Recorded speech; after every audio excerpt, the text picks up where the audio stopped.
Good evening, everyone. An African-American Rochester firefighter stood before City Hall today to tell the community why he intends to sue the city of Rochester and his own fire department. Jones says Captain Jeff Kerway forced him and two subordinates to go with him to a private party that displayed two large Juneteenth celebration flags with buckets of Kentucky Fried Chicken nearby. He says he then saw Kerway get a party favor bag that contained cognac and a Juneteenth commemorative cup. Juneteenth, by the way, is a holiday that celebrates the emancipation of enslaved African Americans. In an attempt to defend themselves, the Rochester couple who threw the party that a black Rochester firefighter attended and called racist held the news conference today.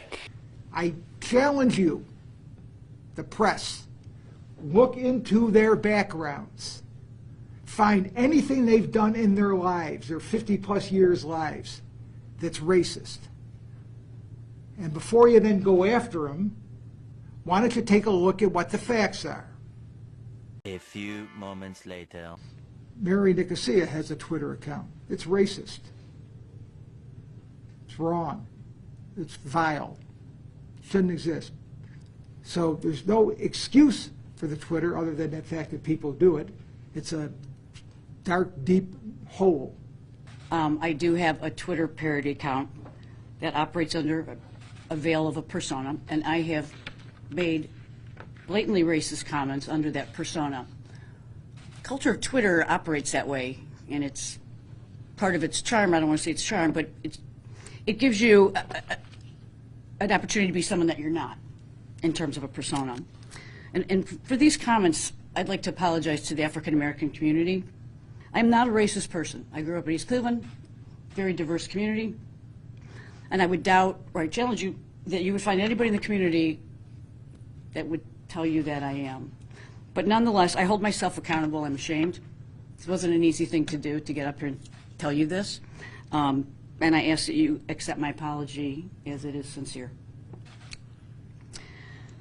The allegations of this narrative have caused my family almost unbearable pain. A supportive friend sent me a text last week, and it just was one line, and it said, "Cancel culture can be cruel." And it was a simple statement, and it is cruel. I knew it was cruel, I just never thought it would happen to my family. I will likely have this guilt and pain with me and anger for a long time, if not the rest of my life. So you admitted to having had a parody account where you pushed racist comments. How can we believe that the buckets of fried chicken, the Juneteenth cups and flag, as well as other racial stereotypes, including the Hennessy, you had no clue about if, again, you're pushing racist comments on a parody Twitter account? I'm not going to really speak to my parody Twitter account, and I can see where you can try to link the two. I think we do have to speak more to this parody account, even though the comments... I'm not going to speak to my parody account. So, but you're pushing racist comments on a parody account. I've made my apologies. Okay. You made racist comments on this parody account. Mm-hmm.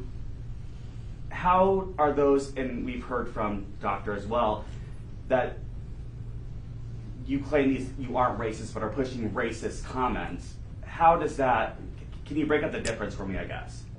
Let me start, and then Mary can talk.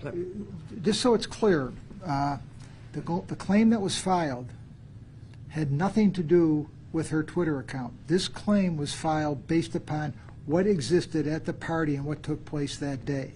If you look at her Twitter account, yep, that's racist.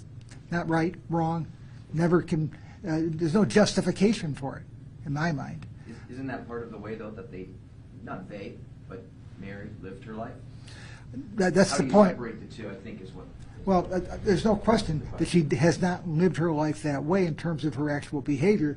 No question that when she goes on that internet and gets into Twitter and makes comments, those comments are, not all of them, but some of them are racist in nature. She doesn't live her life as a racist in terms of how she treats other human beings, but there's no question that that Twitter account is racist, it's wrong, it's vile. She acknowledges that. She's going to do what she can to correct it.